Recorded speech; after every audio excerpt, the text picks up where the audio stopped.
Hello, I'm Donnie Swaggart, and you're watching another edition of Backstage. Join me tonight as I try to take you behind the scenes of things that goes on here at Sun Life Broadcasting Network and Jimmy Swaggart Ministries and Family Worship Center. Last week and this week, I've been trying to take you as best I can to give you a little idea of what it's like when I travel internationally and the services that we have. And last week we talked about London and the Ukraine. I want to begin this segment this week talking about a recent meeting that I had in Brazil, in the city of Fortaleza.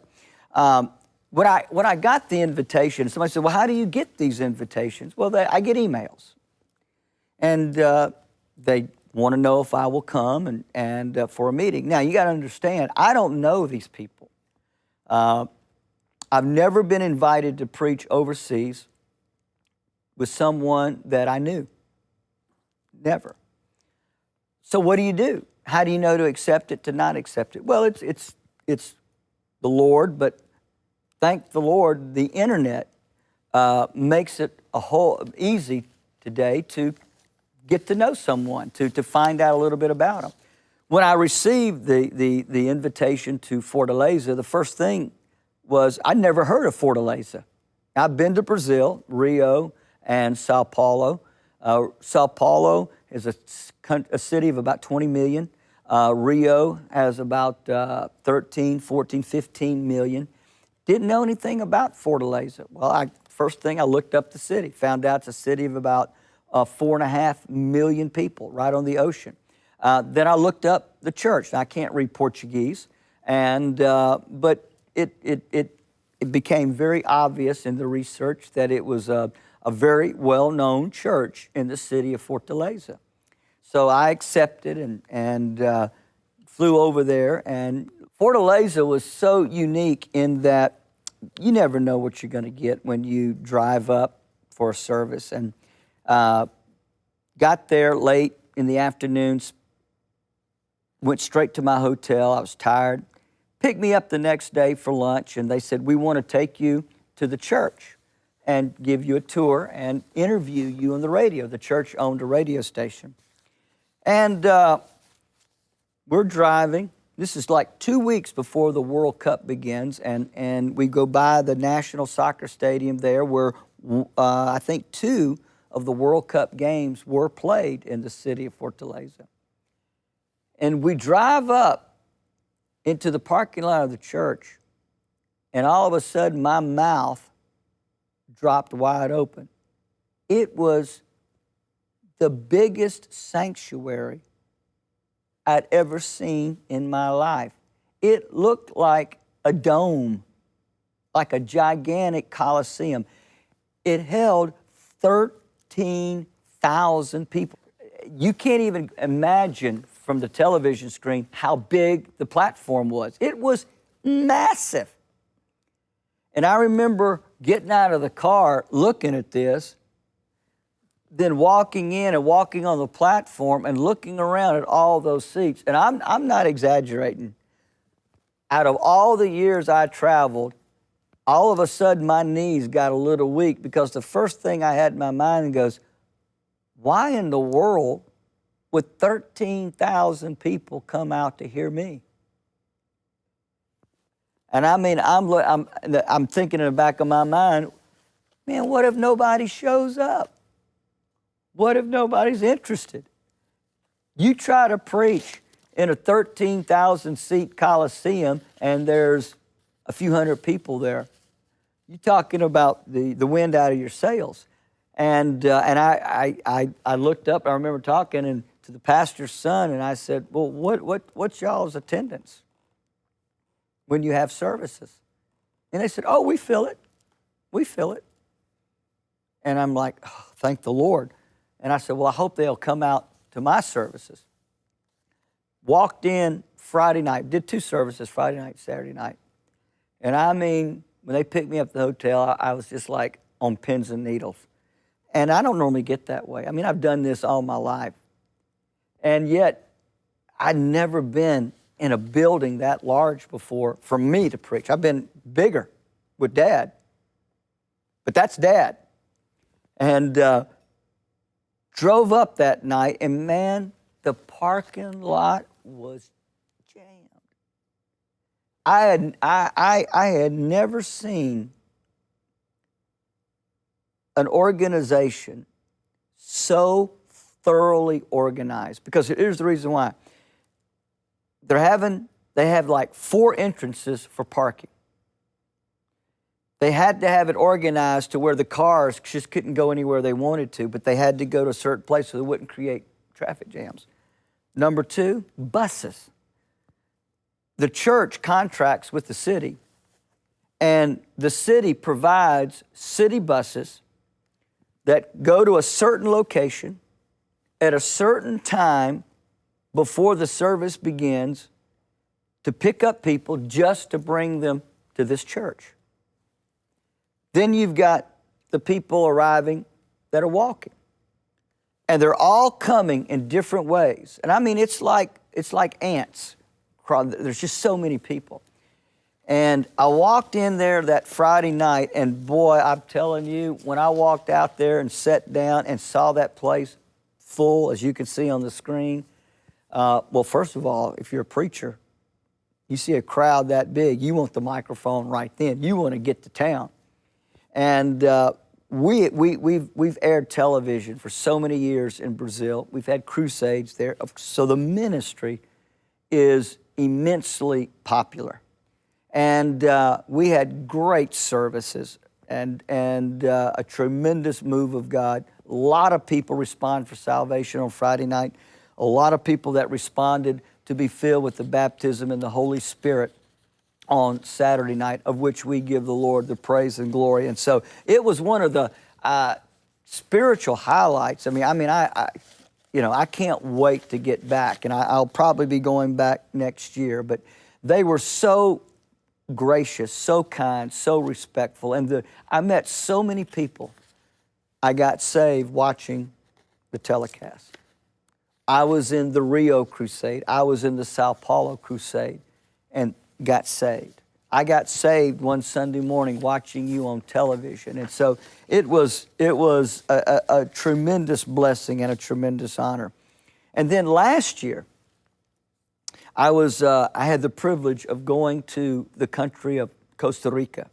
San Jose, Costa Rica, that capital city, Costa Rica is a beautiful country. It is tropical rainforest. It's just beautiful. And Dad and I were invited to speak at the Costa Rican General Council of the Assemblies of God. And Dad preached 3 nights. I was the special guest to speak one afternoon at the ordination service for new ministers that were being ordained into the Costa Rican Assembly of God, and had a great move of the Spirit. There's something about Latin America, their exuberance, their joy. You know, Hispanics, they have a great love for life. Those that are born again have a great love for the Lord. And I mean, when they come to church, they don't come to be a spectator. They come to be a participator. And had great services. I preached also at night at one of the local Assembly of God churches that you're seeing there. I preached on the Holy Spirit that night. And I mean, we had a great move of the Spirit. The thing that's so amazing that really caught my mind and caught my attention was that how young the churches were in terms of the parishioners. It was amazing how probably 65% of every congregation was 40 years or younger. I was taken aback by that. I've never seen that. Even here in the States, preaching all over the United States, I'd never seen a situation where that the majority of the church were we're young. We're what we would call today, the term they use is millennials. And there was just an intense hunger for them to know more about the Lord. I remember that night in San Jose that, you know, you as I mentioned last week, when you're being translated, someone's interpreting for you, it takes you need a few minutes to develop a rapport with the congregation. But that night, when I stepped up to preach, didn't have to. I mean, it was like I was stepping in to a situation where I could feel the hearts of the people that were just opening up and bringing me in and telling me, give me what you have. We want to hear the word of the Lord. And as I said, I preached that night on the baptism in the Holy Spirit, and I mean, the Lord moved. I tried to count when during the altar call how many people went through to the infilling of the Holy Spirit, but it was just beyond me the way they had packed in around the front. And God moved tremendously, and I was so impressed with my time there and to see the city. We had built several schools in the 80s for little children, elementary schools. And those schools were still in operation. And I remember on Friday morning, they came and picked us up at the hotel and brought us to one of the schools that we had built, paid for and built in the 80s. And that day when we came in, saw at that school, they had a special presentation that they had prepared just for us. And as they went through that presentation, I mean, you know, the tears were just flowing like rain. You know, it was just so moving in the heart to see what we had built and that it was still going. They told us when it was over that well over 100,000 kids had gone through that school over the years that we built.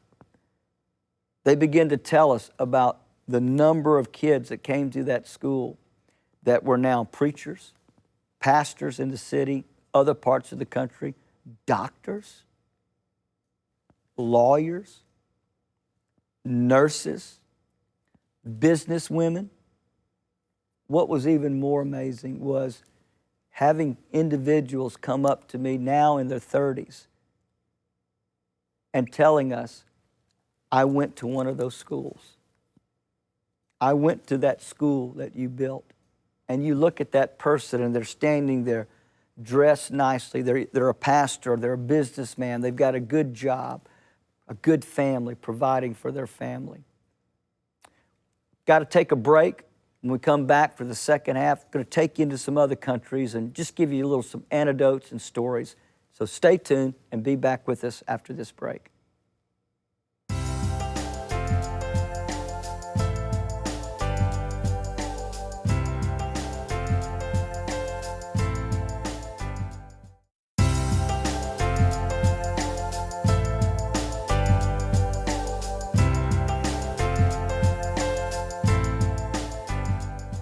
Thank you for joining us, and I hope that you've enjoyed the first half, and thank you for coming back as we finish up this little international journey that I'm taking you on, talking about some of the places that I've ministered in outside of the United States recently.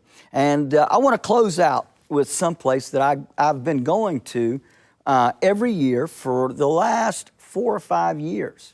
And that is the country of Colombia, the city Barranquilla. Barranquilla is a city of about 2 million people. It's a nice town. It really is. It's on the water. It's a very pleasant place to live. It's hot, it's humid, but it's a very pleasant place. The church I preach at there is Family Worship Center. And they are affiliated with Family Worship Center here in Baton Rouge. doing a great work for the Lord. It's not a large church, but it's growing. And the thing about it is 80% of the congregation is 30 years of age or younger. I mean, it is absolutely amazing the move of God that's going on among teenagers and young adults in that great city of Barranquilla. But I had something happen the last time that I was there, which was last year, and that I'd never had happen before. Barranquilla, very few English-speaking people. I mean, it is a city that literally you could go to person after person after person after person after person and not find anyone that speaks or understands English. And because there's not a whole lot of English-speaking people that are saved, it's always been difficult to find a translator for the services. They've got to know the Lord, and they've got to know the Bible. When you're preaching through an interpreter, that interpreter, for the lack of a better word, has to become you. They have to take on, to some degree, your mannerisms, your voice inflections. In other words, if you emphasize a word or a statement, if they don't do that themselves, as the old saying goes, something gets lost in translation.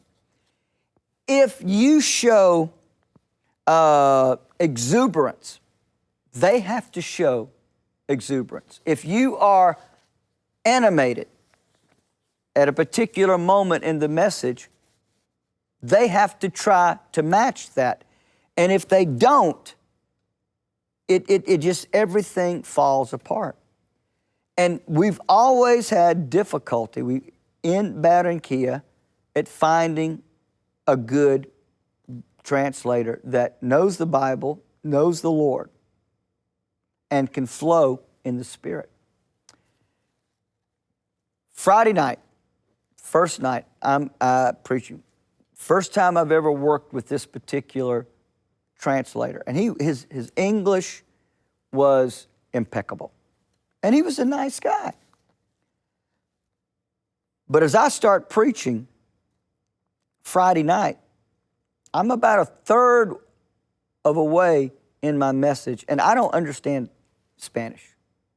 I mean, I don't understand anything. Conversational Spanish, I don't understand a word. I know nothing. I cannot pick up anything. And yet, as I'm preaching, in my spirit, I begin to sense, of course, I know it's the Lord now, but at that moment, you know, things are going through your mind, and I'm thinking, He's not translating what I'm saying. He's not giving an accurate portrayal of what I'm saying. He's changing the meaning of what I'm saying. All I can go by is my own spirit. Does it bear witness? And all of a sudden, I begin to get this troubling, nagging feeling in the pit of my stomach. Something is not right. And I'm trying to gauge from the audience, but I'm not picking it up. But yet, in my spirit, I'm feeling something's not right here. As soon as the service is over, I pulled the pastor and his associate, Alfonso, the pastor, doesn't speak English. Oscar, one of his associates, speaks good enough English that you can communicate. And I said to Oscar, I said, was he translating what I said? And when I said that, they both looked at each other. And they looked back at me. I said, I feel like that he was changing my message and changing the meanings of what I was saying. And they both started shaking their head, yes, he was. And they said, we're mortified. Said, he changed your entire message. And I said, well, what was he doing? And they said, he watered it down. He watered all the major points. And even some things I said didn't even interpret it, just made up his own. And I'm sitting there, and then that feeling in my spirit, it was confirmed. I knew something wasn't right. And I said, and they said, we don't know what to do. And I said, well, I can't tell you what to do, but other than this, I don't want him tomorrow night. I don't know what we're going to do, but I do not want this man interpreting for me anymore. I may not be the best preacher around, but at least don't change my words. At least interpret or translate what I'm saying. Because any minister will tell you, when they prepare a message, they believe they've heard from the Lord. And they want to give the people what they believe the Lord laid upon their heart. And they said, oh no, we know. We know that we can't use him anymore. And I said, well, what are we going to do? And they said, we don't know. We don't know who to call. It wasn't until about 3 o'clock in the morning. They had made calls, not only all over Barranquilla, but other cities in Colombia, other churches, pastors that they knew. They told them what happened with the other interpreter. They were mortified that somebody would do that. And finally, they got a hold of somebody that said, you know, have you thought about talking? And they called the name of a brother and who's had a church way on the other side of Barranquilla. Well, they didn't know him. They didn't know who he was. They didn't know where his church was. And it took them about an hour to track down his home phone number. They call literally and wake the poor man up Saturday morning at about 3 a.m., 3:30 a.m. Saturday morning. They woke him up, told them who they were, that I was in town, and would he be interested in translating for the services? He goes, absolutely. I love Brother Swaggart. He said, Brother Swaggart's ministry has been a blessing to me through the years. Of course, like I said, they didn't know this man. And it's how the Lord miraculously puts people together in trying times and circumstances. And, they said, well, are you familiar with Brother Donnie? And he said, oh, yes, of course. He said, I've heard him preach. He said, do you have any videos? They said, well, wait a minute. You've got a computer, right? And he said, yes. They said, go online, www.sunlifetv.com, and watch the archived programs from Family Worship Center that Brother Donnie's preached. Everyone that he's preached is listed there. He goes, great, that's even better. And he told him the next day that he got up immediately, told his wife to go back to bed, went into another room, turned the computer on, logged on to Sun Life TV, and clicked on Family Worship Center and started scrolling down. And every time he saw my name, he clicked on it, and he would watch to get my mannerisms, how I presented myself, how I spoke. He said he watched about half of 2 or 3 different ones, just clicking over. And he said, he's almost a carbon copy of his dad. I got it. No problem whatsoever. And of course, they were elated, but of course, can he really do it? And I mean, when I met him that night, one of the nicest, gracious, most humble men. And I mean, even though I had never met him, he had never met me, it was almost like from the very beginning, we were in total harmony. That's what the Holy Spirit can do. It was like the Holy Spirit put it all together. He translated Saturday night. He even got someone to fill in at the last minute for him on Sunday morning and Sunday night so he could be and do the translation for me, interpreting for me. And I mean, it was like we were in lockstep. That's what the Holy Spirit does.